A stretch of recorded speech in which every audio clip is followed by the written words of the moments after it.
E aí, gente, tudo bem? Já estava com saudade de vocês, né? Eu estava muito curioso, com muita vontade de trazer esse estudo, estudar isso, aprofundar, e compartilhar com vocês sobre o julgamento de Jesus.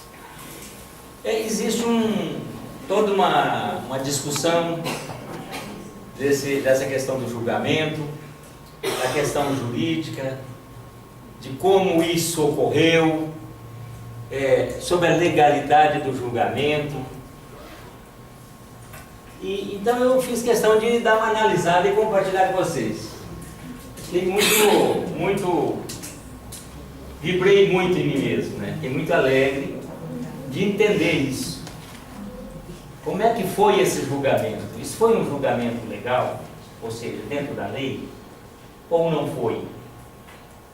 Então, vamos lá, vamos compartilhar com vocês um pouco que eu consegui extrair. Vamos lá. Vou passar um filmezinho no início que reporta bem rapidamente aquela noite de abril do ano 30, não é?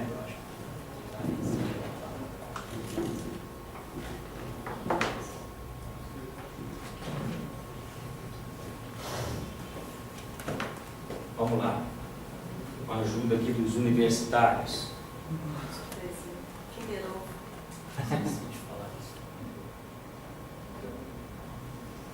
Como diz a turma fala aqui, eu mesmo de mim mesmo, esse negócio de tecnologia aí, eu sou uma tragédia, né? Difícil, mas nós temos o auxílio aqui. Vai começar.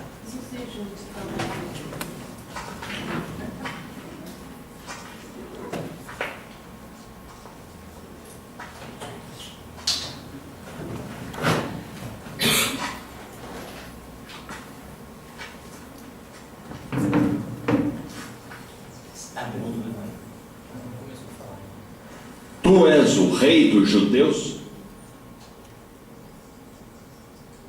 Tu dizes isto de ti mesmo? Ou disseram outros de mim? Porventura sou eu judeu?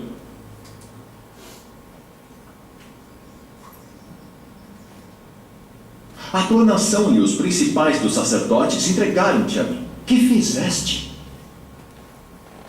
O meu reino não é deste mundo. Se o meu reino fosse deste mundo, pelejaria o meu povo, para que eu não fosse entregue aos judeus. Logo, tu és rei. Tu dizes que eu sou rei. Eu para isso nasci, e para isso vim ao mundo, a fim de dar testemunho da verdade. Todo aquele que é da verdade ouve a minha voz.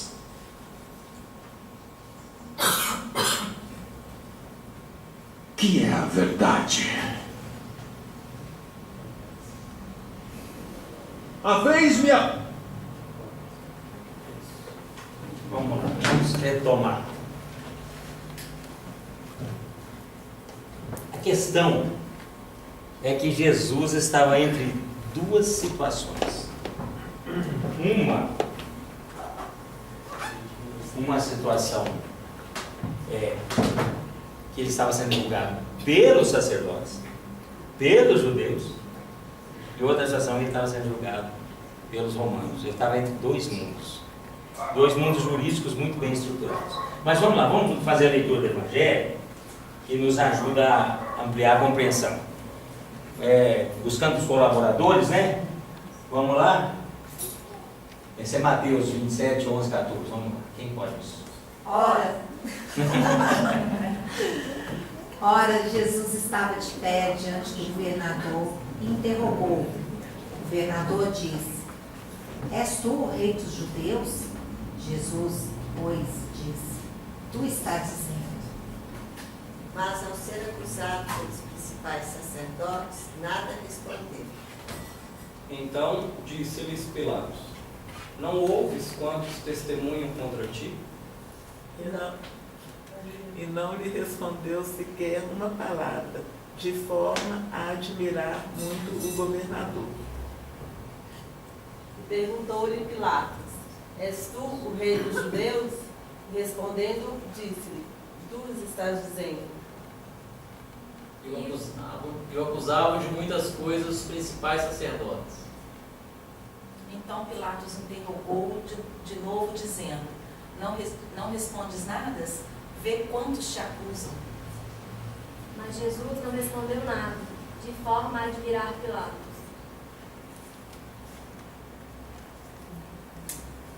Lucas 23, 3, 5. E Pilatos interrogou-o, dizendo-lhes: És tu o rei dos judeus? E respondendo, disse-lhe: Tu está dizendo.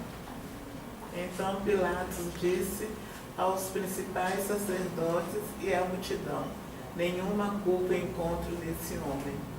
Mas eles insistiam, dizendo que excita o povo, ensinando por toda a Judeia e começando da Galileia até aqui. Isso é muito importante. João capítulo 18, versículos 33 a 38. Entrou então de novo Pilatos no pretório e chamou Jesus e disse-lhe: És tu o rei dos judeus? Respondeu Jesus: De ti mesmo dizes isso? Ou outros te disseram a meu respeito? Replicou Pilatos: Por acaso eu sou judeu? O teu povo e os principais sacerdotes entregaram-te a mim. Que fizeste? Respondeu Jesus: Meu reino não é deste mundo. Se meu reino fosse deste mundo, meus ministros combateriam para que eu não fosse entregue aos judeus. Mas agora, meu reino não é daqui. Disse-lhe então Pilatos: E então não és rei? Respondeu Jesus: Tu estás dizendo que sou rei. Para isso nasci e para isso vim ao mundo, para que testemunhe a verdade. Todo o que é da verdade ouve minha voz. Disse-lhe Pilatos: Que é verdade? Bem, então acho que dá para compreender que nós lemos 4 vezes. Então, como eu disse, Jesus estava numa situação, humanamente falando, extremamente difícil. Ele era judeu, a região de Jerusalém estava ocupada há mais de 60 anos pelos romanos, que impuseram o domínio político da região, cobrando impostos, que a região era próspera comercialmente. Mas os judeus, os romanos aceitaram aquele tribunal judaico, que se diz foi criado por Moisés, que é o Sinédrio, que era composto de 70 julgadores, 3 câmaras, uma câmara composta pelos anciãos, outra câmara composta pelos escribas e a outra composta pelos fariseus. Os judeus, portanto, mantiveram esse tribunal religioso. Agora, esse tribunal não tinha competência para julgar as questões políticas. E as questões que realmente poderiam influenciar a crucificação era somente política.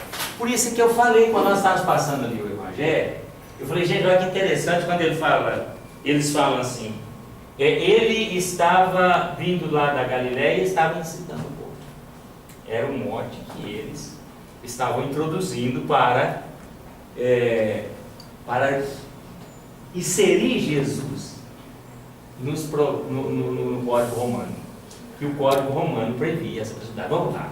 Então, o Sinédrio tinha por base a aplicação das leis de Moisés, entre as quais os 10 mandamentos. Podemos passar. As questões políticas, porém, como eu disse, eram julgadas pelos romanos.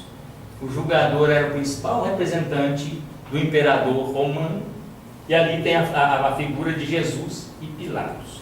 O imperador era o Tibério César, ficava em Roma, e ele nomeava nas regiões colonizadas, nas regiões, ele nomeava um representante. E o representante ali da época de Jesus era Pôncio Pilatos.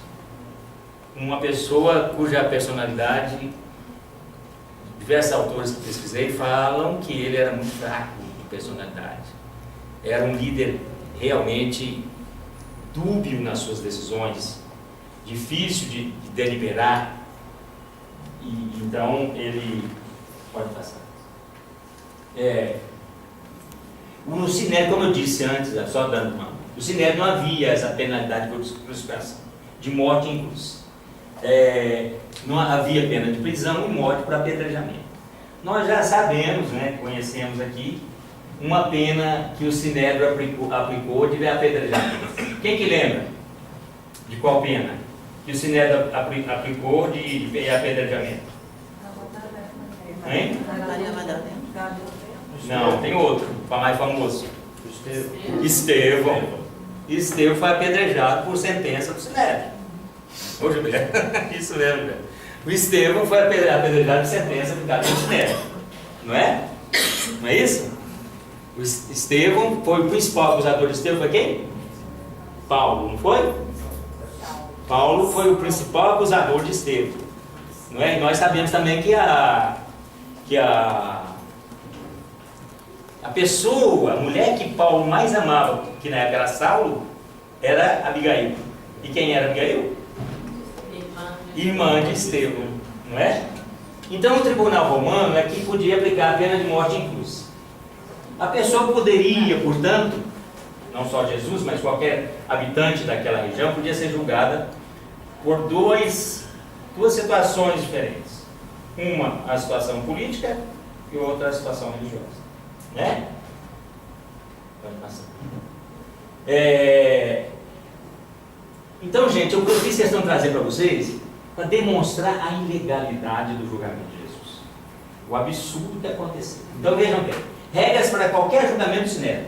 O julgamento deveria ser diurno. Só poderia ser durante o dia. O julgamento, deixa eu lá, se conseguir, testemunhas tinha que ser no mínimo 2. Não poderia ser uma só testemunha. E nós de latim até falamos, né? Testes unos, testes nulos. Não podia ser uma testemunha só. E as testemunhas, cujo depoimento, teriam que concordar integralmente. Não podia haver divergência nenhuma sob pena de anulação do depoimento. Todo acusado tinha direito de defensor. Todo acusado tinha direito de um defensor. Isso é um negócio tão interessante que isso gerou a emenda 5 da Constituição Americana, direito de defesa de todo cidadão. O Estado, o acusado não era obrigado a testemunhar contra si mesmo. Emenda 6, se não me engano, da Constituição Americana. Quando alguém comete algum delito nos Estados Unidos da América, que tem muita origem judaica, quando acontece alguma coisa com alguém na América, a primeira coisa que o policial americano fala é o seguinte: olha, o senhor tem direito de ficar calado, sabendo que a sua fala pode lhe prejudicar. Primeira coisa que um policial americano fala diante de qualquer cidadão que cometa um delito. Origem, Tribunal Judaico, Sinédrio. Muito bacana, né, gente? Eu fico encantado com tudo isso. Então o Estado deveria provar as suas acusações. Era o promotor de justiça que tinha que promover as acusações. Não podia ser o juiz. Ninguém do Sinédrio podia ir lá buscar alguém para depor. As testemunhas trazidas pelo Estado, as testemunhas que mentissem, poderiam ser condenadas a pena de morte. Olha a gravidade. Se a testemunha mentisse e alguém morresse em decorrência do depoimento de alguém, a pena que ela seria submetida seria a pena de morte. Pode passar. Sessão de julgamento em 2 dias. Olha que bacana, 2 dias. Escutaram as testemunhas, as partes, e tinha um intervalo de 12 horas. Os julgadores iam para casa, não poderiam envolver em qualquer atividade social, em qualquer momento que envolvesse outras pessoas, iam para casa absolver aquela questão, internalizar aqueles conceitos. E se o juiz tivesse votado pela absolvição, ele não poderia mudar o voto para a condenação. Mas se ele houvesse votado pela condenação, ele poderia fazer pela absolvição. Então tem muita proteção ao cidadão. E em conclusão, o que é que protegeu Jesus? Vamos passando aí que vocês vão ver agora. O julgamento de Jesus foi à noite. Pegaram-no à noite no Getsêmani, quando ele estava orando.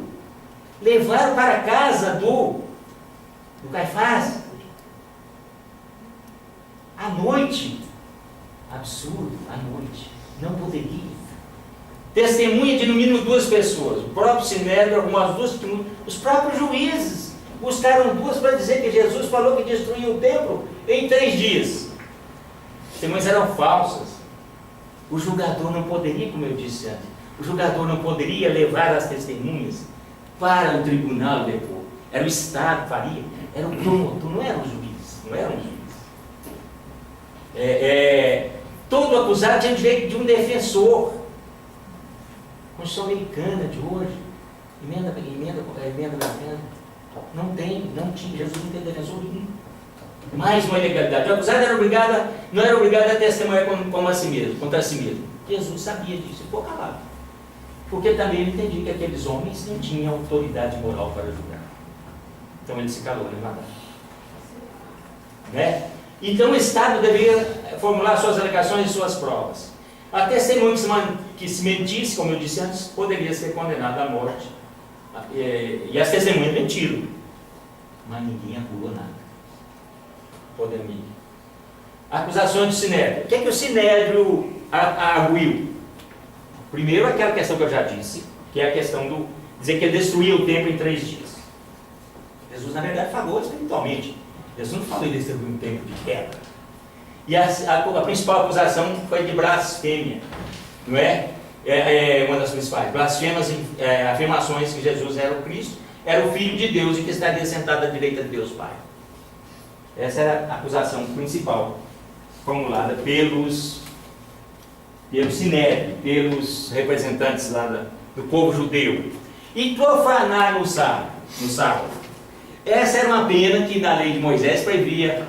Era um crime que na lei de Moisés previa uma pena de 7 anos de prisão. Não previa nada de apedrejamento, execução, não previa nada disso. Profanar no sábado foi aquela cura que Jesus fez do templo, que eles falaram, o senhor não pode curar no sábado. Ele diz, seus hipócritas, qual de vós, se seu burro ou seu boi precisar de levar para beber água no sábado, leva seu burro, seu boi, mas não pode. E não pode se curar essa pobre coitada que Satanás castiga há tantos anos. Mas para os judeus, né, a lei de Moisés é uma coisa. E eles pegaram essa situação para acusar Jesus. O sábado era sagrado para eles. Quem violar o sábado seria punido, né? E o falso profeta, aquele que proclamava a profecia e que não cumprisse, também era, pela lei do Sinédrio, uma das acusações que Jesus foi submetido. Então está aí uma imagem do Sinédrio com essa acusação feita à noite. O julgamento encerrou de manhã. Aí que foram levá-lo a Pilatos, dizendo que ele já estava condenado e tal. Então levaram a Pilatos. Eles teriam que arrumar alguma acusação para dizer que ele estava infringindo a lei de Roma. Porque a lei de Roma é que previa a pena de cruz, de morte em cruz. Então eles inventaram ali um bocado de situação, entre as quais é essa aí. Olha que verdade, gente. Acusaram Jesus de incitar o povo a não pagar impostos a César, delito contra a segurança do Estado e a ordem pública. Eu até transcrevi lá Marcos, né? Olha, Jesus não disse isso nunca. O que Jesus disse foi o quê? Né, Madá? E a Deus o que é de Deus. Nunca falou para não pagar impostos. Né? Daí, mais um. Declarar-se rei. Crime contra a majestade, se provado, seria traição, ofensa e ofensa política. Eu sou rei, então César não é rei. Tibério César não é rei. O rei sou eu. Não é assim? É o rei que sou eu? Então, declarar-se rei, crime com a ordem pública. E sedição? Sedição seria rebelião, fazer um motim, juntar a galera para fazer uma revolta, né? Olha, nós vamos fazer uma revolta, vamos levantar contra esse Estado, vamos fazer um motim todo aqui. Um levante, né? Isso os judeus, os romanos, tinham muita preocupação com o levante, porque uma das regiões dominadas por Roma, que mais odiava a coroa romana, era a região da Judéia. Era uma daquelas mais revoltadas. Então os judeus tinham medo, os romanos tinham medo de aparecer um levante ali e realmente colocar o império em risco. E isso, Pilatos ficava muito preocupado de acontecer alguma coisa na região que ele estava respondendo e isso chegar ao ouvido do Tibério César, né?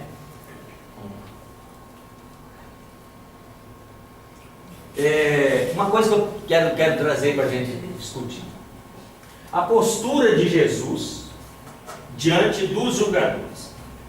Alguém aqui já assistiu o julgamento? Não vou perguntar se alguém já foi julgado, não, porque ser julgado é um negócio muito ruim. Mas alguém já viu o julgamento? Gente, é uma coisa muito pesada. Ser julgado por um negócio aí qualquer, na área civil, é ruim. Na esfera criminal, meu Deus do céu, nunca fui, felizmente, nem quero sê-lo, né? Mas é muito difícil. E eu queria trazer para compartilhar com vocês essa postura de Jesus. Jesus estava de pé, erguido, sabe? Uma postura de altivez, diante de uma acusação injusta, né? Uma acusação absolutamente insólita, absolutamente covarde. E ele de pé. E o governador disse: tu és o rei dos judeus? Tu está dizendo, não é? Tu está dizendo, tu disse, não precisa de repetir. E estar de pé significa estar em conexão com o alto também. Estar preparado, né, para aquele momento que ele sabia que o desfecho ocorreria. Porque estava escrito, não tem novidade. Estava escrito, né, Gilberto? Estava escrito. Pilatos questiona Jesus: se és rei dos judeus, responda. Aí ele diz assim: tu estás dizendo, Marcos, Mateus e Lucas. E João diz: de ti mesmo dizes isso, ou to disseram a meu respeito? Achei tão bonita a construção. Ou to disseram a meu respeito, não é bonito? É o tio, né? To, não é bonito, né? Nossa língua portuguesa está tão destruída, né? Ninguém fala mais nada direito, né? Tô dizendo, não é bonito? Tio, né? Né? Tô disseram a meu respeito. Não é bacana? Não é? Pois é. Jesus precisa saber se Pilatos faz essa pergunta. Se Jesus precisa saber se Pilatos faz essa pergunta ao representante da lei de Roma, ou se faz essa pergunta baseada nas fofocas do sacerdote. Na verdade é isso. Ele sabia, Jesus sabia que quando ele diz assim, esse negócio de rei aí, quem está perguntando, eles fizeram na sua cabeça, não foi, você não tem nada, não sabe nada de rei, que eu sou rei, não é? Aí ele fala, ele faz essa colocação: tu dizes de ti mesmo, ou tu disseram de mim, né? Alguém te falou, né? Pode passar. Eu trouxe essa imagem da serenidade, né? Para a gente levar para nosso ensinamento, para a nossa vida. Como encarar as dificuldades com serenidade, as perdas com serenidade, e a maior perda de todas, a vida. Essa passagem, um momento muito difícil. Posso passar?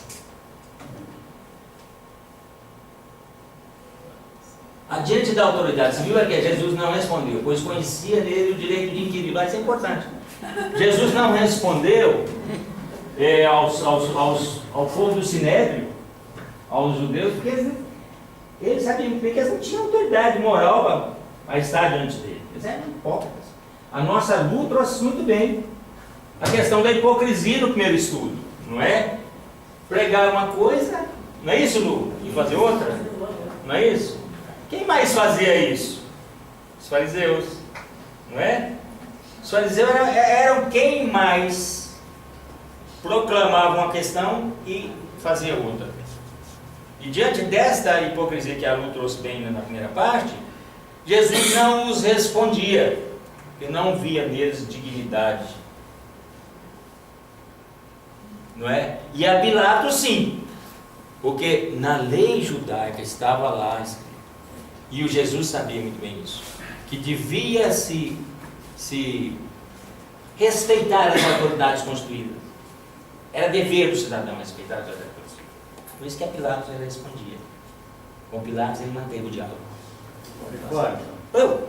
Em contrapartida, é muito interessante que Jesus responde com uma pergunta, né? Sim. Naquela época devia ser muito raro. Isso. Né? Um acusado falar de igual para igual. Não é? Devolver, não é? Tu dizes isso de mesmo? Ou todos disseram de mim, né? Muito difícil. Mas a autoridade moral, né, Vera? A autoridade moral. Oi? Além disso, essa questão de tu dizes, ou outros que disseram de mim aqui, né? Eu tento, pelo menos, com alguma frequência, mas eu tento fazer isso para a minha vida. Quantas e quantas vezes eu deixo de... Eu julgo o outro a partir daquilo que eu escutei falar e eu não faço minhas próprias avaliações, eu não encontro a paz em mim para poder escutar e entender o que o outro falou. E eu compro a verdade dos outros. Eu faço isso muito, sabe? Bela contribuição, Rodrigo. É verdade. Você faz, eu também faço. Eu sou assim demais, Rodrigo. Eu sou apavorado, apaixonado. Eu faço isso demais. Compro uma história e já saio falando que é verdadeira. Não é assim? Distribuindo no zap, não é? Às vezes o negócio é falso, é fake news. Não é? Quem faz isso aqui tem muito jornal. Hein? Quem faz isso aqui tem muito jornal. Pois é, eu sou um deles. O Rodrigo está falando que é um, eu sou o terceiro primeiro. Mas eu quero completar uma coisa que o Rodrigo falou. Pois não. Vamos compartilhar toda a ideia, gente. Eu tenho em mim que quando a gente conhece uma pessoa, a gente faz juízo daquilo que a gente vê em relação do que nós temos dentro de nós. Então, eu percebo que o tempo inteiro, eu quero pôr julgamento entre aspas, a gente ajuiza. Mas a gente ajuiza com a verdade ou com o que vemos em nós. Entende? Muito legal o que você está falando. Está naquela obra da americana aí, Deborah Ford. Deborah Ford fala isso muito bem. É o espelho, né? Você reflete no outro que está dentro de você. Exatamente. Não é assim, gente? Então, o tempo inteiro a gente Nós já lemos o Deborah Ford aí, né? Nós já lemos a obra da americana, aquela escritora, faz exatamente isso. O lado buscador. O lado obscuro, né? O lado sombrio dos buscadores da luz. É exatamente isso. Não é? Pode passar. Ah, não, está aqui. Pilatos retrocou. Por acaso sou judeu? Sabe o que é isso, gente? É o orgulho. É o orgulho. É o orgulho de ser judeu, raça superior. Por acaso sou judeu? Sou romano. Sou dominador. Né? Por acaso sou judeu? O teu povo e os principais sacerdotes entregaram-te a mim. Que fizestes? Ele deixa claro que ele é representante do Império Romano. Né? A resposta de Jesus a Pilatos: meu reino não é desse mundo. Isso aí foi um negócio maluco. Olha, meu reino não é desse mundo. Se meu reino fosse desse mundo, meus ministros combatiam para que eu não fosse entregue aos judeus. Mas agora meu reino não é daqui. O reino dito por Jesus não é o material como o de Roma, mas o espiritual. O que o Evangelho fala sobre o reino de Deus? O que é o reino de Deus? Vocês lembram? O que está no Evangelho? O que é o reino de Deus? Lembra? Não sei se bem, muito bem, não, mas diz assim: o que é o reino de Deus? O reino de Deus não é algo que você encontra ali ou aqui, não é assim? Está no Evangelho? Não é algo que você acha ali ou aqui ou acolá. O reino de Deus está dentro de cada um de nós. E Jesus sabia que Pilatos não tinha condições de fazer essa análise de onde está o seu reino, onde está o reino de Deus dentro de cada um de nós. O reino espiritual, vibrando nos corações de cada um. Vibrando. Pilatos, longe desse momento, né, naquela época. Então, ele diz isso. Jesus não é... Tu estás dizendo que eu sou rei, por isso nasci, para isso ao mundo. Para que testemunhe a verdade. E tudo que é da verdade ouve minha voz. E Jesus deixa claro em sua condição de Espírito. Que encarnara e que viera em missão específica. O Pastorino, eu estudando o Pastorino, ele fala que Pilatos compreendeu isso porque os romanos acreditavam na reencarnação. Apesar de toda aquela confusão que os romanos tinham em termos de religiosidade, né? Que os romanos acreditavam em diversos deuses, naquelas coisas que nós sabemos muito bem. Mas Pastorino, no seu estudo sobre essa parte, ele fala que o Pilatos entendeu essa mensagem, pelo fato dos romanos acreditarem na reencarnação. Então pode ir. Reino de Deus, ó. Reino de Deus, até já falei, né? Reino de Deus não está aqui ou acolá, né? Reino de Deus não é algo que se acha ali ou acolá ou em outro lugar, né? Reino de Deus está dentro de cada um de nós. O reinado terrestre não acaba com a vida, mas o reinado moral e espiritual governa, ainda e sobretudo após a morte. O reino de Deus é um estado de espírito. Então ali uma imagem, né? Uma imagem para que meditemos sobre o reino de Deus em um estado de espírito, de elevação, de conexão. Assim. Pois não. Reino de Deus, nada. Pilatos, quem é a verdade? Quem era? Jesus não... A verdade de Deus é uma verdade tão profunda que Pilatos não teria condição de entender o que era verdade. Pode passar. A última pergunta, possivelmente, não vou responder, pois ele não desejava intrometer essas questões filosóficas nessa discussão, porque Pilatos realmente não tinha condições, naquele momento, de aprofundar nesse debate de que é a verdade de Deus. A verdade de Jesus ainda está presa nos lábios dele. Quem tiver ouvidos de ouvir, que ouça. A verdade é o Cristo, e apenas quem já tornou-se receptivo ao seu Cristo interno, ouve a voz de Jesus. Quando ele diz, eu sou o caminho, a verdade e a vida. Pode ir. Oi? De qualquer forma, demonstra uma abertura de Pilatos quando ele faz essa pergunta. Né? Uma abertura que é a verdade? Como espírito de tentar compreender. Um desejo, um desejo, né? O Sinério simplesmente largou Jesus na mão dele. E ele ainda pelo menos questionou, deu oportunidade. Exatamente. Pois não.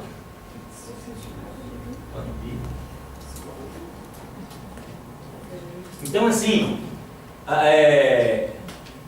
o caminho, a verdade, essa história toda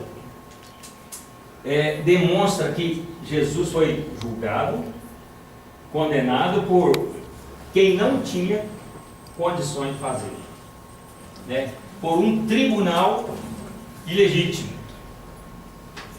Processualmente,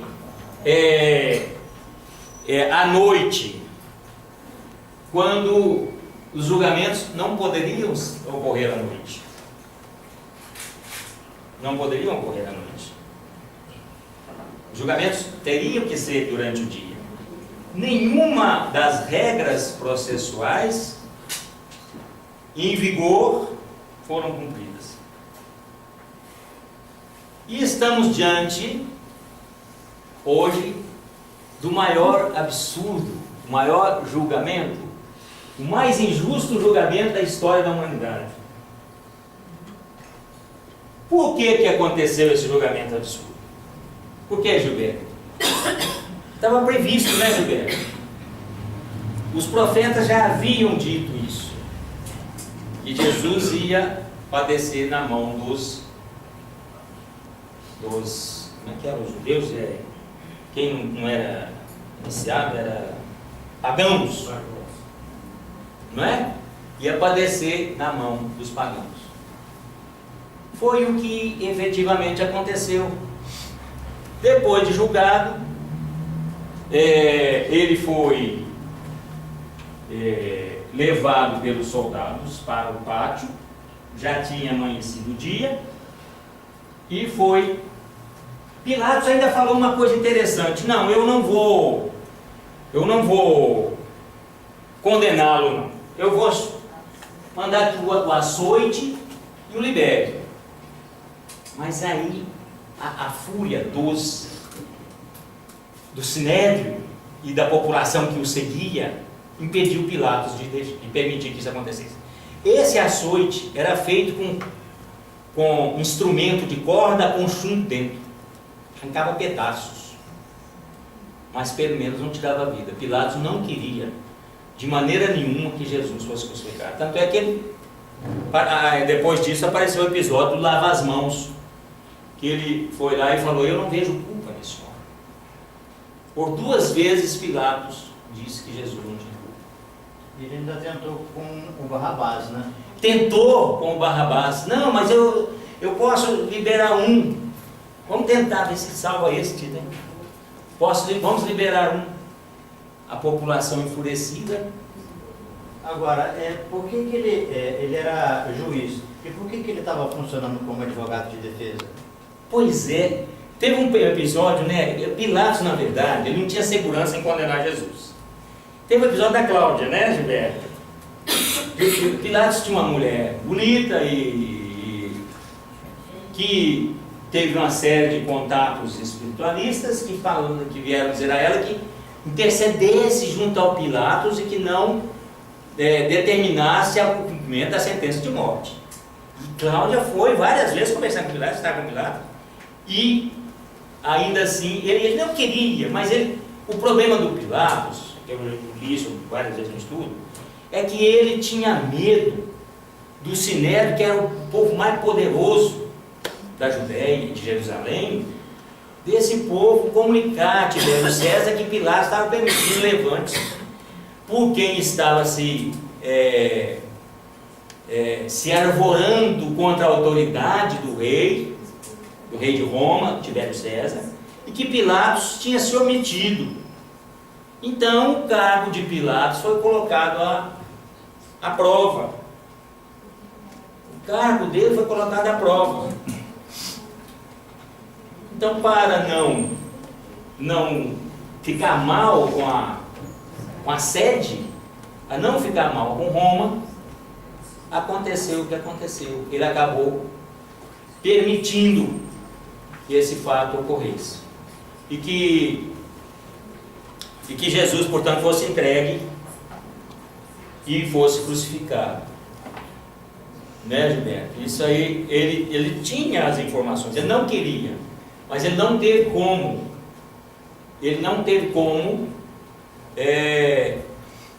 Segurar a pressão do Sinédrio, dos 70 homens mais importantes daquela região, que formavam o Sinédrio.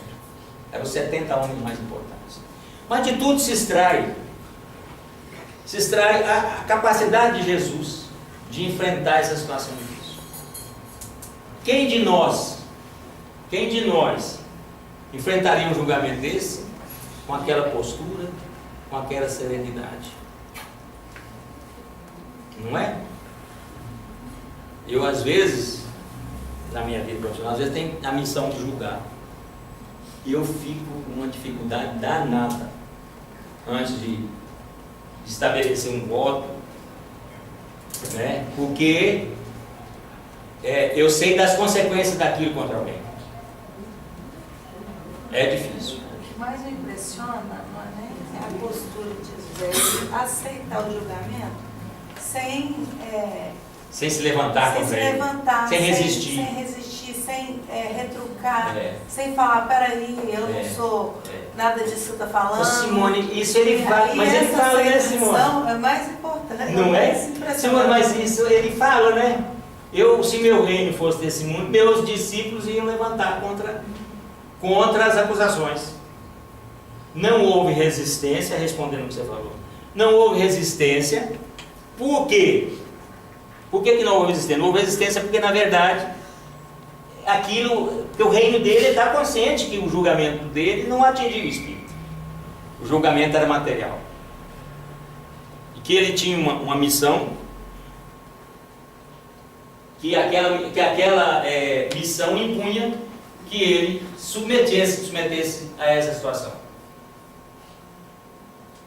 Tinha-se também já a intenção de... Foi meio forjado isso que aconteceu com ele? Totalmente forjado. Não é, gente? Vocês viram, né? As provas foram falsas. As testemunhas foram falsas. Não é assim? O julgamento foi à noite. Então não tinha como ele não sair de lá culpado. Não tinha. Na verdade é isso. O julgamento foi à noite. Não podia. Tinha que ser testemunha unânime, não houve testemunha. 2 dias de julgamento. 2 dias de julgamento. Foi feito para não ter saída mesmo. Não é? Mas essas regras eram do Sinédrio, não era do romano político. O Sinédrio, então, para condená-lo à pena de cruz, trouxe a Pilatos as acusações de problema político. Ele vem incitando o povo a não pagar imposto a César. Pilatos devolveu, não foi? No primeiro momento ele devolveu. Devolveu? No primeiro momento ele devolveu para o Herodes. Mas ele veio da Galiléia, vem incitando o povo da Galiléia até aqui. Da Galiléia, né? Ele fala, se é da Galiléia, então devolve ele a Herodes. Aí Herodes, não, eu não tenho nada com essa história. E coloca uma capa de púrpura sobre Jesus, coloca nele uma capa de púrpura e devolve a Pilatos. Aí que esse evangelho que nós trouxemos narra essa questão toda. E uma outra parte do julgamento é que esse episódio da devolução de Jesus a Herodes, que estava lá em Jerusalém para a celebração da Páscoa. A questão toda, né, Gilberto, aconteceu, eclodiu, segundo os textos que nós já vimos, por causa da cura, da ressurreição de Lázaro. Quando houve a ressurreição de Lázaro, nas proximidades da Páscoa, houve um alvoroço muito grande. Esse homem está levantando mortos, o homem já estava no túmulo. Aí esse é o Salvador. O problema começou com a ressurreição de Lázaro. Eles colocaram palmeiras no chão para recebê-lo, né? Não é? Era um negócio impressionante. Colocaram as folhagens, né? Era um levante popular. Um levante popular. Isso causou o maior ciúme dos religiosos. E segundo o próprio pastorino, o ciúme religioso é o pior ciúme de todos. Né? É o pior ciúme de todos. Alguém quer falar alguma coisa, quer comentar para a gente trocar ideia? Um livro há 2000 anos, hein? Um livro há 2000 anos traz um pouco do trâmite político, né? E também da personalidade do Pilatos. Do Pilatos, né? Isso, da personalidade Como dele. era o trâmite O livro político. 2000 anos fala de que Pilatos recebeu Lívia, né? Ela pedindo para não condená-lo. E os guardas, os assessores de Pilatos, levaram essa questão para o outro lado, né? Querendo que Pilatos paquerasse, né? Como queiram ir, né, Gilberto? Fizesse uma fé, né? Como que vocês falam? Eles queriam que Pilatos envolvesse com Livre, que era a esposa do senador. Isso gerou toda aquela trama, né, Júlio? Que o senador, a partir daí, achou que ela estava traindo o senador e ficou... aquele nó não se desfez nunca, né? Até ela morrer lá em Roma, comida pelos leões. Alguém mais? Vamos trocar ideia? Eu fico muito impressionada assim, de ver que ele não se envolve exatamente com a trama que estava se formando. Quando ele não responde, não entra na confusão, é porque ele entende o que está se passando ali, ele não tem uma postura que tem uma trama. Exatamente. Mas o que mais... Ele sabe que tem uma trama injusta, por isso que ele nem responde, né, André? Mas o que me toca realmente é essa pergunta, o que é a verdade? Eu fico, assim, de todo o estudo de hoje, o que ficou no meu coração é essa pergunta. O que é a verdade? E a resposta, eu sou o caminho, a verdade e a vida. Então fica uma interrogação, assim, quer eu ser o caminho, né? Ter o caminho dentro de mim, o que é a verdade dentro de mim e essa vida dentro de mim. Como quer viver isso dentro de mim e a minha postura diante da verdade. O que a Andréia trouxe, que a Luciano... Um negócio interessante também, ele fala assim, que a verdade de Jesus, ela continua ainda presa nos lábios, por isso que ele diz, quem tiver ouvido de ouvir, que ouça.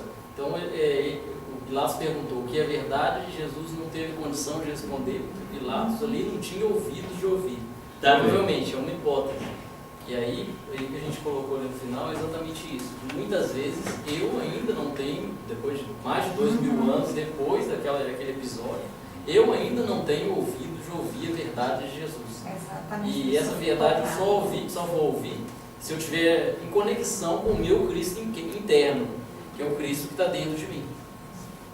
Isso também me toca muito, assim, quando André fala da verdade, porque depois de tanto tempo, eu ainda cometo as mesmas coisas que eles fizeram com Jesus, com o meu próximo, né?